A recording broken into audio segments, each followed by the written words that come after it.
अपने सोर्सेज बताऊं तो हिस्ट्री की अगर हम बात करें तो मॉडर्न हिस्ट्री में मैंने स्पेक्ट्रम की जो बुक आती है उसको रेफ़र किया था। और जो आपका एंशिएंट एंड मिडीवल हिस्ट्री का पोर्शन रहता है उसमें मैंने ओल्ड एनसीईआरटीज़ फॉलो करी है by R S Sharma and Satish Chandra. उसके अलावा आर्ट एंड कल्चर का जो पोर्शन है उसमें नितिन सिंघानिया की बुक जो है उसको मैंने फॉलो किया। उस बुक में आपको पूरी बुक को पढ़ने की ज़रूरत नहीं है, सिलेक्टेड चैप्टर्स आपने पढ़ने हैं। जैसे कि जो फर्स्ट चैप्टर रहता है जो फाइन आर्ट्स की बुक से काफ़ी ज़्यादा कोरिलेट करता है, तो अगर आप फाइन आर्ट्स की एनसीईआरटी नहीं पढ़ते हैं तो मेरे अकॉर्डिंग आप उस बुक से भी उस चैप्टर को रेफ़र कर सकते हैं। तो सिलेक्टिवली आप पास्ट ईयर पेपर्स को एनालाइज करके ये देखें कि किस तरीके के क्वेश्चंस पास्ट ईयर पेपर्स में पूछे गए हैं और उन्हीं क्वेश्चंस को ध्यान में रखते हुए आप नितिन सिंघानिया बुक को रेफ़र करें। अगर हम पॉलिटी की बात करें तो पॉलिटी में मैंने सिर्फ लक्ष्मीकांत की जो बुक आती है उसको रेफ़र किया था और उसी के मल्टीपल रिविजन्स किए। इकोनॉमी जो दूसरा सब्जेक्ट रहता है प्रीलिम्स में, उसमें अगेन 2 पार्ट में डिवाइडेड है। तो स्टैटिक पोर्शन के लिए तो मैंने अनुपम सर के स्मार्ट वर्क लैब्स के जो इकोनॉमी के नोट्स हैं उनको रेफ़र किया था। साइंस एंड टेक इन्वायरमेंट के लिए करंट अफेयर्स मटेरियल जो है वो मैंने विजन आईएएस का मटेरियल यूज़ किया है। इन्वायरमेंट के लिए अगर हम स्पेसिफिकली बात करें स्टैटिक पोर्शन की, क्योंकि आजकल काफ़ी सारे क्वेश्चंस स्टैटिक से भी आते हैं, तो वो एक बेस स्ट्रॉन्ग करने के लिए मैंने शंकर आईएएस की जो बुक आती है इन्वायरमेंट की उसको रेफ़र किया था। अगेन नितिन सिंघानिया की तरह इस बुक में भी यही है कि आपको इन एंड आउट पूरी बुक नहीं पढ़नी है। जो भी टॉपिक्स आपको लगता है कि इम्पॉर्टेंट हैं या एग्ज़ाम पॉइंट ऑफ व्यू से रेलेवेंट हैं, स्पेशली जो लास्ट के चैप्टर्स हैं जिस तरीके से क्लाइमेट ऑर्गेनाइजेशंस हैं या फिर अदर इंटरनेशनल कमिटीज़ या ऑर्गेनाइजेशंस, तो उन टॉपिक्स पे आपने ज़्यादा फोकस करना है रादर देन कि आप पूरा चैप्टर 1 से लेके लास्ट चैप्टर तक पूरी बुक को पढ़ें। उसके अलावा ज्योग्राफी की अगर हम बात करें तो ज्योग्राफी में जो क्लास 11th एंड 12th की एनसीईआरटीज़ हैं मैंने उन्हीं को रेफ़र किया था। Again for prelims point of view 11th and 12th में जो आपकी फिज़िकल ज्योग्राफी की एनसीईआरटी है जो इंडियन है और जो वर्ल्ड फिज़िकल ज्योग्राफी है वो कंपैरेटिवली ज़्यादा इंपॉर्टेंट है ह्यूमन ज्योग्राफी के पोर्शन से। तो जब भी आप प्रीलिम्स के लिए प्रिपेयर करें तो ध्यान रखें कि आप उस बुक पे ज़्यादा फोकस दें। जहाँ पे भी करंट अफेयर्स का रेलेवेंस है या जो भी करंट अफेयर्स मटेरियल है तो उसके लिए मैंने विजन आईएएस की मंथली मैगजीन्स को फॉलो किया है और उसको सप्लीमेंट किया प्रीलिम्स से पहले जो पीटी 365 का जो विजन आईएएस का मटेरियल आता है, बिकॉज़ दोनों का कंटेंट सेम ही रहता है तो मुझे लगा कि एक ही मैगज़ीन को फॉलो करना ज़्यादा बेटर होगा। नेक्स्ट सोर्सेस के बाद हम बात करेंगे कि किस तरीके से आपको प्रीलिम्स की प्रिपरेशन करनी है अपनी। तो प्रीलिम्स की जब आप प्रिपरेशन स्टार्ट करते हैं, एक बार आपने अपने ये सोर्सेज डिसाइड कर लिए हैं या फिर आप इस सोर्स को रेफ़र करना चाहते हैं या किसी और सोर्स को, तो आप एक अपने सोर्सेज फाइनलाइज कर लें और उसके बाद ही प्रिपरेशन को स्टार्ट करें। प्रिपरेशन जब आप स्टार्ट करें तो आप एक पर्टिकुलर सब्जेक्ट, अगर हम फॉर एग्जांपल हिस्ट्री लें तो अगर आपने मॉडर्न हिस्ट्री के जो भी चैप्टर्स हैं आपने एक बार में आप उन्हें फिनिश करें और उसका एक सेक्शनल टेस्ट अटैम्प्ट करें रादर देन कि आप कोई डायरेक्ट एक फुल लेंथ टेस्ट के लिए जाएं। वो ज़्यादा इंपॉर्टेंट होगा कि आप एक सेक्शनल पेपर को उसमें अटैम्प्ट करें। जब भी आप सेक्शनल पेपर अटैम्प्ट करें उसके बाद उस पेपर को एनालाइज करने की कोशिश करें कि उसमें ऐसी कौन सी मिस्टेक्स थी जो आपने कमिट करी हैं। फॉर एग्जांपल अगर कोई क्वेश्चन डायरेक्टली जो जैसे मैंने स्पेक्ट्रम रेफ़र किया था तो ऐसा टेस्ट में होता था कि जो क्वेश्चन डायरेक्टली अगर स्पेक्ट्रम से टेस्ट पेपर में आया है और वो क्वेश्चन गलत है तो उस तरीके के क्वेश्चंस पे आपने ज़्यादा एम्फेसिस करना है कि जो क्वेश्चन आपकी बुक से डायरेक्ट है वो क्वेश्चन आपका गलत ना हो एग्ज़ाम में। दूसरी चीज़, टेस्ट पेपर्स साइमल्टेनियसली सॉल्व जब आप करेंगे सेक्शनल टेस्ट के साथ, उसका ये एडवांटेज होगा कि वो आपको एक आइडिया देगा कि आपने कितना थॉरोली अपने सब्जेक्ट को समझ लिया है, कौन कौन से एरियाज़ हैं जो आपको अभी भी नहीं समझ आए हैं। तो उस तरीके से आप अपने पेपर्स को या फिर अपनी प्रेपरेशन को स्ट्रीमलाइन करें। जब भी आप किसी बुक को पढ़ते हैं, स्पेशली जो लोग घर से प्रेपरेशन कर रहे हैं, क्योंकि मैंने भी काफ़ी अपना टाइम घर से प्रिपेयर किया है, तो अगर आपको कोई टॉपिक समझ नहीं आता है तो उसमें इम्पॉर्टेंट है कि आजकल तो बहुत सारे फ्री रिसोर्सेज अवेलेबल हैं। तो आप एक सिंपल जो भी टॉपिक का नाम है उसके पीछे यूपीएससी डाल के एक गूगल सर्च करें या फिर यूट्यूब पे सर्च करें तो आपको बहुत सारे वीडियोस मिल जाएंगे। इनफैक्ट काफ़ी short videos 2 to 3 minutes 10 minutes के होते हैं जिस पे आपको कोई भी टॉपिक जो हो वो आपको मिल सकता है और आप उस टॉपिक को वहाँ से समझ सकते हैं। ऑल्सो एक चीज़ जो मैं बता रही थी कि सेक्शनल टेस्ट आपने पेपर्स अटैम्प्ट करने हैं, तो इसमें एक और स्ट्रैटेजी जो मैंने इनकॉर्पोरेट करी कि आप जब पेपर करते हैं तो आप दो तरीके से, दो सेट्स ऑफ पेपर करेंगे। जब आप पढ़ रहे हैं किसी सब्जेक्ट को तो आप साइमल्टेनियसली उसके साथ ही एक टेस्ट पेपर उठा लें। मैंने विजन आईएएस का टेस्ट पेपर जो उसके सेक्शनल टेस्ट थे उनको यूज़ किया है, वो आप अपनी पढ़ाई के साथ साथ करते रहें। और एक दूसरा टेस्ट सीरीज़ ले लें जिसको आप एक एग्ज़ाम के फॉर्मेट में या फिर एग्ज़ाम पैटर्न में प्रैक्टिस करेंगे। अगर मैं एक एग्जांपल से समझाऊं तो जैसे आप हिस्ट्री पढ़ रहे हैं, तो अगर आप 15 डेज़ हिस्ट्री पढ़ रहे हैं तो आप 15 डेज़ डेडिकेटेडली साइमल्टेनियसली चैप्टर्स जैसे जैसे आप पढ़ते रहेंगे उसके साथ ही आप अपने टेस्ट पेपर्स में से क्वेश्चन सॉल्व करते रहें। और एंड में जाके जब 15 डेज़, जो 16th डे है जिस पे आपने टेस्ट अपना असाइन किया है, उस दिन आप एक फ़ाइनल टेस्ट सीरीज़ कर लें। तो जो दो टेस्ट की मैं बात कर रही हूँ उसमें जो डेली बेसिस पे जो मैं टेस्ट कर रही थी सब्जेक्ट के साथ, वो मैंने विजन आईएएस का यूज़ किया था। और जो एग्ज़ाम फॉर्मेट में जिस पेपर को मैं यूज़ कर रही थी उसमें मैंने स्मार्ट वर्क लैब्स की जो प्रीलिम्स टेस्ट सीरीज़ है और उसका टेस्ट पेपर्स को मैंने यूज़ किया। जो टेस्ट पेपर्स हैं उसमें एक और इम्पॉर्टेंट चीज़ जो मैं ऐड करना चाहूँगी कि कई बार ये देखते हैं हम कि स्टूडेंट्स जो हैं वो ज़्यादा मॉडल आंसर्स के पीछे भागते हैं कि मॉडल आंसर बहुत अच्छा होना चाहिए या फिर उसके हम अलग से नोट्स बना लें।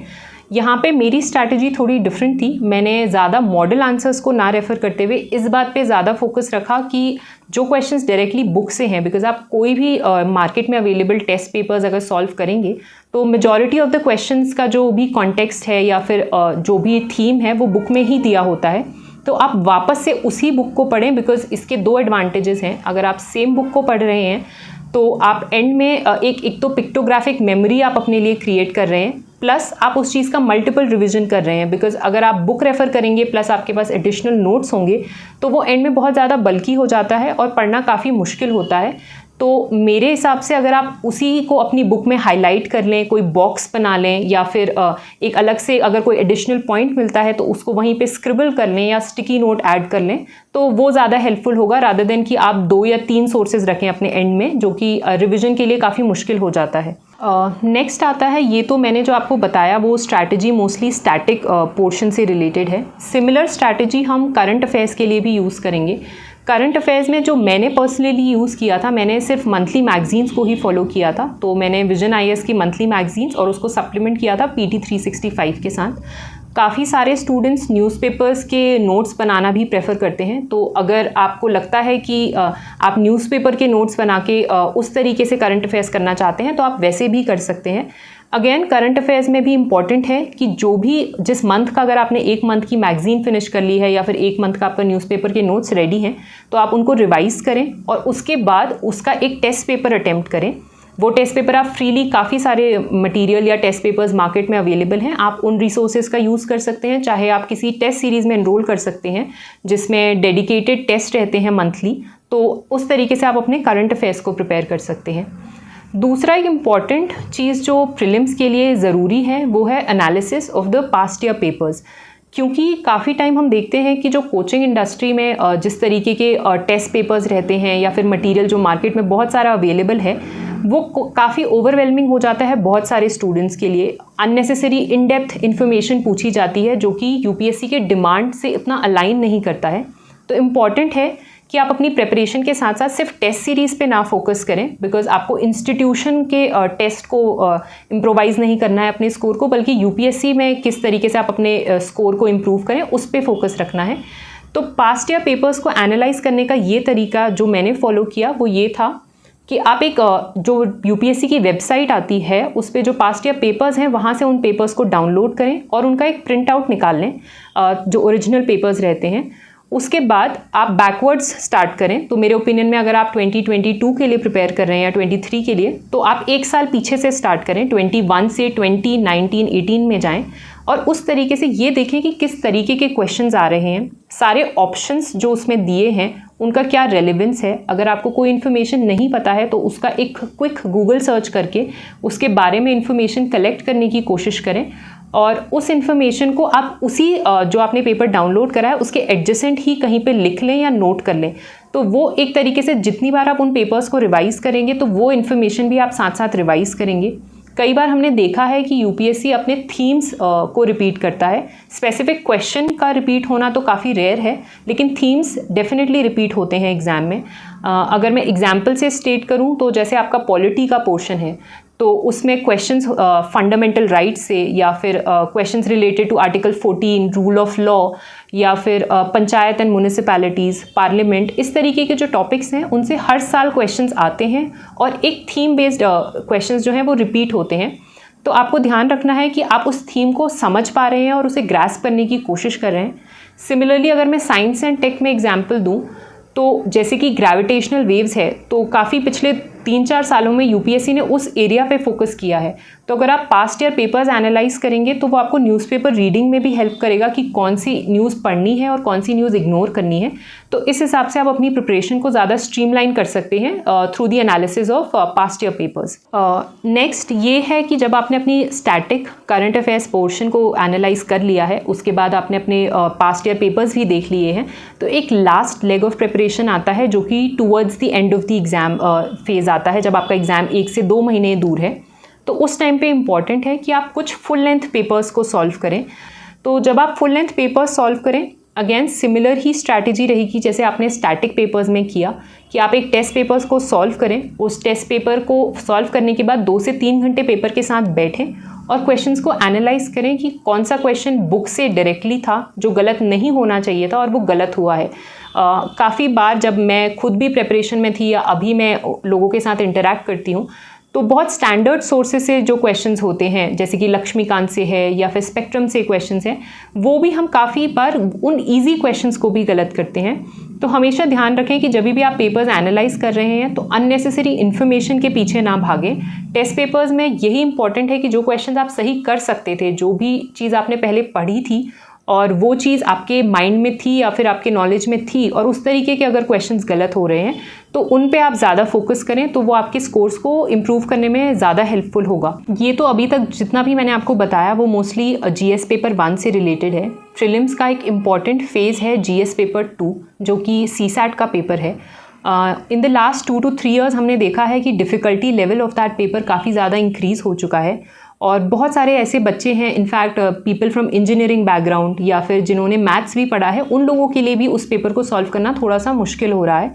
तो इसमें मेरी एडवाइस, मैं मोस्टली उन लोगों को अभी फोकस कर रही हूँ जो नॉन मैथ बैकग्राउंड से आते हैं, जिन्होंने मेरी तरह क्लास 10th के बाद शायद मैथ्स नहीं पढ़ा है। तो इम्पॉर्टेंट है कि जब आप अपनी प्रिपरेशन GS1 के लिए कर रहे हैं तो साथ साथ आप कुछ टाइम सीसैट पेपर के लिए भी डेडिकेट करें। आप आइडेंटिफाई करें कि कौन से कॉमन एरियाज़ हैं जिनसे यूपीएससी क्वांट में क्वेश्चंस पूछ रहा है, जैसे कि नंबर सिस्टम है, प्रॉफिट लॉस है, एवरेजेस है, स्पीड टाइम डिस्टेंस है। तो इस तरीके के क्वेश्चंस के कॉन्सेप्ट्स को ब्रश अप करें।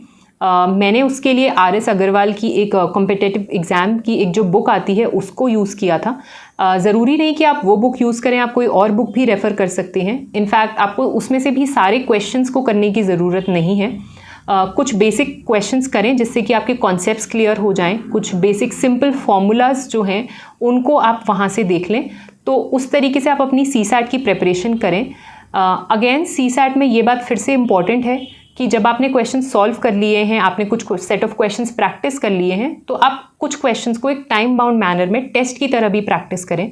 बिकॉज टाइम मैनेजमेंट कई बार इशू हो जाता है स्टूडेंट्स के लिए। मेरे लिए भी इशू था कि काफ़ी बार एक लंबा मेथड अगर आप यूज़ कर रहे हैं तो पेपर आप टाइम से फिनिश नहीं कर सकते। एंड सीसैट में भी एक ऑप्टिमम नंबर ऑफ क्वेश्चंस करना इंपॉर्टेंट है। तो उस तरीके से आप अपने क्वांट की जो प्रैक्टिस है उसको कर सकते हैं। सीसैट में अगेन वेरी इंपॉर्टेंट कि आप पास्ट ईयर पेपर्स को एनालाइज करें, उनको सॉल्व करें। मेरा मानना है कि सीसैट में तो आपको इन एंड आउट सारे ही एटलीस्ट क्वांट के क्वेश्चंस तो सॉल्व कर लेने चाहिए। इसके लिए आपको स्पेसिफिकली कोई डिफरेंट क्लास या फिर मटेरियल रेफ़र करने की ज़रूरत नहीं है। अगर आपको कोई क्वेश्चन नहीं समझ आता है तो आप सिंपली क्वेश्चन को यूट्यूब पे या गूगल पे टाइप करें, उसका सल्यूशन आपको फ्रीली अवेलेबल है, तो आप वहाँ से उस सल्यूशन को देख सकते हैं और समझ सकते हैं। इनफैक्ट जितनी बार आप उसको दोबारा देखना चाहते हैं आप उसको उतनी बार भी फ्यूचर रेफरेंस के लिए भी यूज़ कर सकते हैं। तो उस तरीके से आप अपने क्वांट के जो टॉपिक्स हैं उनको, कुछ बेसिक टॉपिक्स को स्ट्रेंथन कर सकते हैं यूपीएससी एग्ज़ाम में जाने से पहले। दूसरा एक एस्पेक्ट है कॉम्प्रीहेंशन का। ये हमने अभी रिसेंटली ट्रेंड में देखा है कि डिस्पाइट कि आपका इंग्लिश स्ट्रॉन्ग है या नहीं है, आंसर की के आंसर्स काफ़ी बार मैच नहीं करते हैं जो एक कॉमन अंडरस्टैंडिंग रहता है अमंग द स्टूडेंट्स या फिर जो कोचिंग इंस्टीट्यूट्स के आंसर की आते हैं। तो इसमें इंपॉर्टेंट है कि आप क्वांट वाले एरिया पे फोकस करें। कॉम्प्रीहेंशन के भी क्वेश्चंस अटेम्प्ट करने हैं, बट अगर आप क्वांट को स्ट्रेंथन कर लेंगे तो वहाँ पे ज़्यादा एडवांटेज है, क्योंकि मोर और लेस वहाँ पे डेफिनेट आंसर रहता है। तो उस तरीके से आप अपने CSAT पेपर को एनालाइज करें और उसमें उसके प्रिपरेशन करें।